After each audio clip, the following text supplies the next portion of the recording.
नमस्कार दोस्तों, आप देख रहे हैं सच सुनेगा हिंदुस्तान न्यूज। उत्तर प्रदेश के सीएम श्री आदित्यनाथ योगी भरी विधानसभा में भड़के विपक्ष पर। बोले विपक्ष अपराधियों की सरपरस्त है और विपक्ष जो अपराधियों को विधायक और सांसद बनाने का काम करती है। विपक्ष अपराधियों के साथ है। आइए देखते हैं क्या कहा माननीय श्री योगी आदित्यनाथ जी ने भरी विधानसभा में विपक्ष पर भड़के और उनका पारा हाई हुआ और विपक्ष पे इस तरीके से बोले कि जो विपक्षी हैं, विपक्षी दल जो है पूरा खड़ा होकर बोलने लगा। बोले ये पेशेवर माफियाओं की सरपरस्त हैं, इनकी सरपरस्ती में पेशेवर माफिया पल रहे हैं। योगी आदित्यनाथ जी बोले कि आप उत्तर प्रदेश में जिस पर हिंदुओं के गौरव की बात होती है उस पर आप क्या साक्ष्य देना चाहते हैं, क्या कहना चाहते हैं। आइए देखते हैं ये पूरा वीडियो योगी आदित्यनाथ जी के मुखार बिंदु से। उसके माध्यम से बड़े बड़े टैंकर उपलब्ध करवाए, लेकिन समाजवादी पार्टी सरकार ने पानी लेने से इनकार कर दिया था। तरसा रहे थे वहां के लोगों को, एक बूंद जल के लिए तरसा रहे थे। और आज हमारा बुंदेलखंड हर घर नल योजना से आच्छादित हो रहा है। प्रदेश भर में अब तक 82 से 85 लाख परिवारों को हर घर नल का कनेक्शन उपलब्ध कराया जा चुका है। और इस बार के बजट में भी काफी भारी भरकम राशि उपलब्ध कराई गई है, उसकी चर्चा उसी में करेंगे। हमने तो भेदभाव नहीं किया, कोई भेदभाव नहीं किया। गरीबों के लिए, स्वास्थ्य के लिए क्या कर रहे थे? आयुष्मान भारत किसके लिए है? इन्हीं गरीबों के लिए है, जिन गरीबों को आप स्वास्थ्य सुविधा से वंचित करते थे। प्रदेश की 25 करोड़ जनता में से हर गरीब को आच्छादित करने के लिए, और जो आयुष्मान भारत में नहीं आ पाया उसे मुख्यमंत्री जन आरोग्य योजना से कवर करने का काम किया जा रहा है। महोदय, प्रदेश के अंदर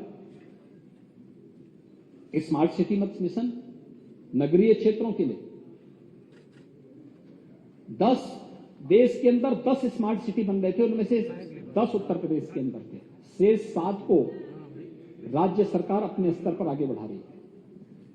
अन्य कार्यक्रमों को भी आगे बढ़ाने का कार्य किया जा रहा है। अमृत योजना के अंदर स्मार्ट सिटी का विकास को बुनियादी सुविधाओं से जोड़ा जा रहा है, कहीं ड्रेनेज के लिए, कहीं सीवर के लिए, कहीं अन्य कार्यक्रमों के लिए। और इस बार तो ग्रामीण क्षेत्र में 100 ब्लॉक जो अभी तक पिछड़े हुए थे उन्हें एस्पिरेशनल विकास खंड के रूप में आगे बढ़ाने की कार्रवाई को जहां सरकार ने अपने हाथ में लिया है, ऐसे 100 नगर निकायों को भी एस्पिरेशनल विकास खंड के रूप में बुनियादी सुविधाओं से आच्छादित करके आज प्रदेश के नगरीय विकास की एक नई तस्वीर को आगे बढ़ाने का काम भी किया जा रहा है। महोदय, इसके साथ ही प्रदेश के अंदर पिछले अलग अलग कार्यक्रमों के तहत कृषि के क्षेत्र में कृषि विज्ञान केंद्र, वर्मा जी आपकी रुचि कृषि में पता नहीं है कि नहीं है, जान रहे हैं। अरे आप नए समाजवादी आप भी हो गए हैं, लेकिन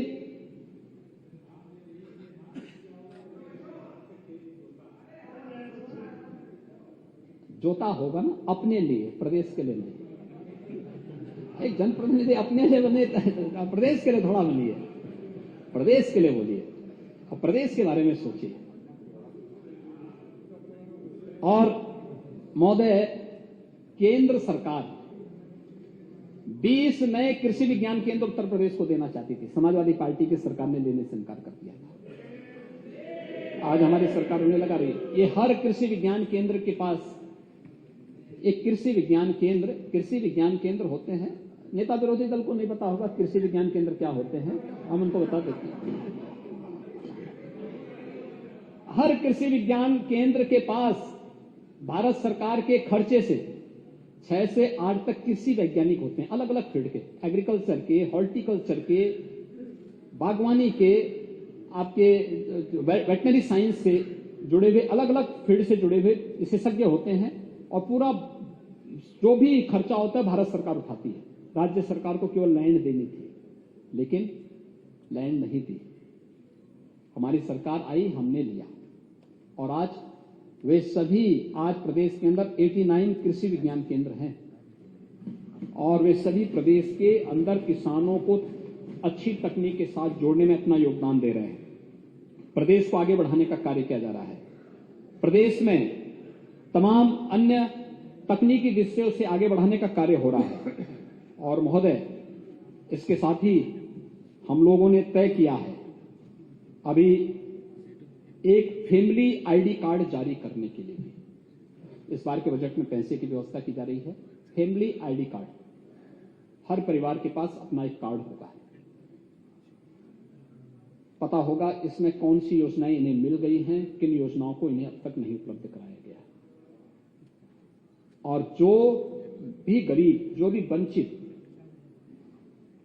जो भी पिछड़ा, कोई भी गरीब व्यक्ति हो जो जिन योजनाओं से वंचित होगा, 100% सिचुएशन की तरफ उसे बढ़ाना। एक family I card Uttar Pradesh में बहुत शीघ्र सरकार लेके आने वाली है।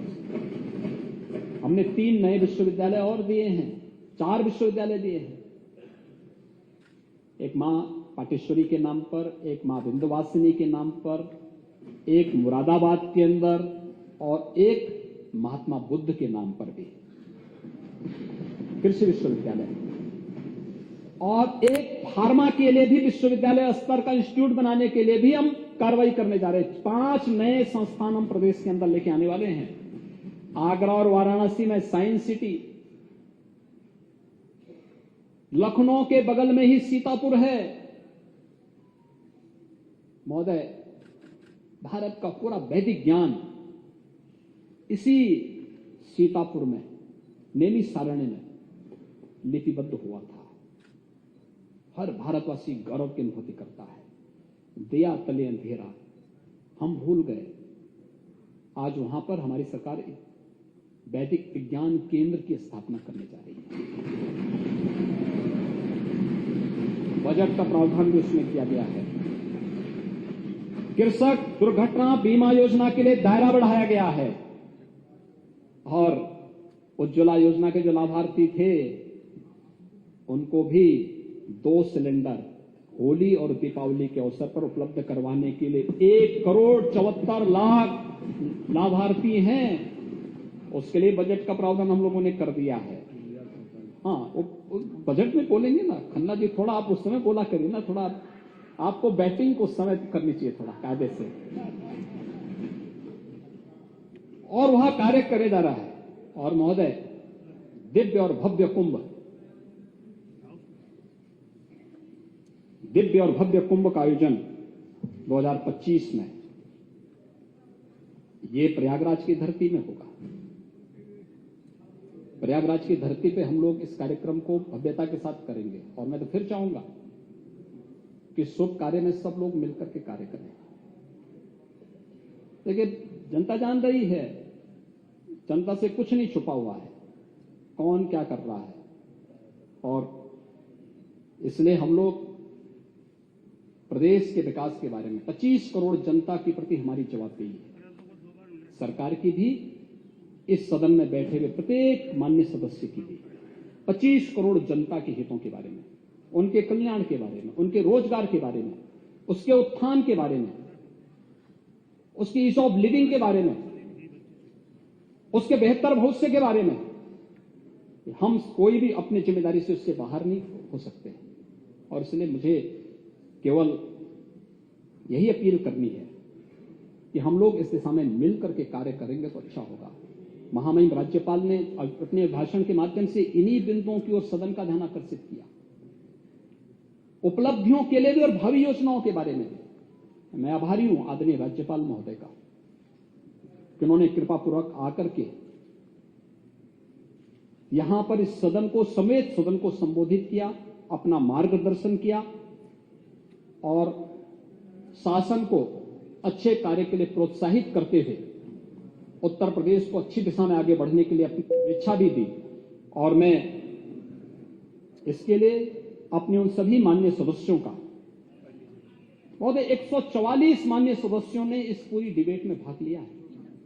नेता विरोधी दल, हमारे सभी माननीय दलीय नेताओं ने, बीजेपी से जुड़े हुए 79 माननीय सदस्यों ने, अपना दल के 4 माननीय सदस्यों ने, निषाद राज पार्टी से 5 माननीय सदस्यों ने, समाजवादी पार्टी के 43 माननीय सदस्यों ने, राष्ट्रीय लोक दल के 6 माननीय सदस्यों ने, सुहेलदेव राजभर पार्टी के 4 माननीय सदस्यों ने, कांग्रेस के एक सदस्य ने, जनसत्ता दल से 1 माननीय सदस्य ने, बीएसपी से 1 माननीय सदस्य ने, कुल मिलाकर के 144 माननीय सदस्यों ने इस पूरी चर्चा में भाग लिया। मैं इन सब के प्रति भी हृदय से धन्यवाद देता हूं। महामहिम राज्यपाल को आभार व्यक्त करता हूं और मैं तो सबसे अपील करूंगा कि हमें प्रदेश के बारे में सोचना चाहिए, उत्तर प्रदेश को आगे बढ़ाने की दिशा में प्रयास करना चाहिए। अटल जी की एक कविता मुझे याद आती है कि बाधाएं आती हैं आए, घिरे प्रलय की घोर घटाएं, पांवों के नीचे अंगारे, सिर पर बरसे यदि ज्वालाएं, निज हाथों से हंसते हंसते आग लगाकर चलना होगा, कदम मिलाकर के चलना होगा, कदम मिलाकर के चलना होगा।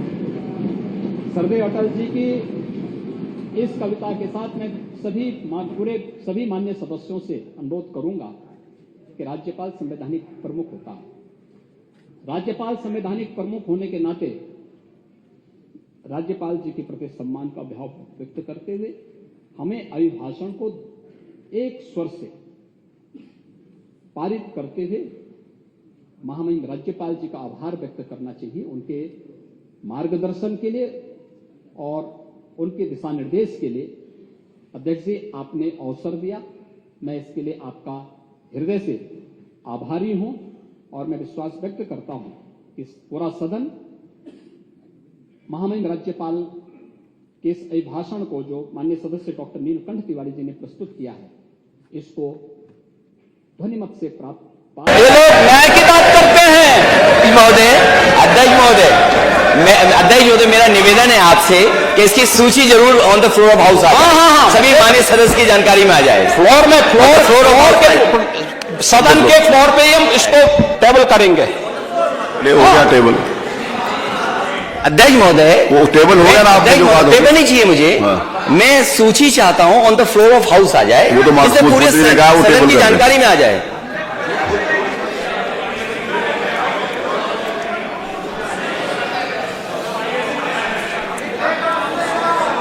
महोदय, अध्यक्ष महोदय, ये सच्चाई है।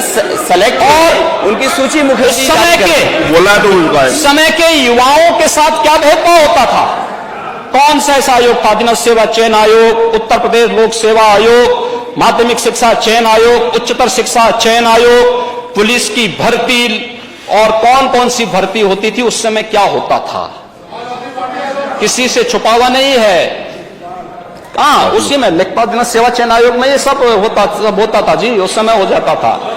और सचमुच महोदय, उस समय की जो स्थिति थी उस समय, तब फिर मुझे बहुत, यानी उत्तर प्रदेश की जनता के पुरुषार्थ पर मुझे वास्तव में गौरव की अनुभूति होती है, जिसने प्रधानमंत्री मोदी जी के आह्वान पर 2014, 2017, 2019, 2022 में बार जनादेश देकर के इस बात आप पॉलिटिकल क्रेडिबिलिटी की बात करते हैं। पॉलिटिकल क्रेडिबिलिटी क्या होता है? के लिए कह रहे हो, दूसरे के लिए गुस्से कह रहे हो, अपना तो चेहरा देख रहा हूं। मैं तो बहुत इसके साथ बता रहा हूं आपको, आप जो कर रहे थे उसका एहसास करा रहा हूं मैं उसका एहसास करा रहा हूं कि बार बार देखिए, संसदीय लोकतंत्र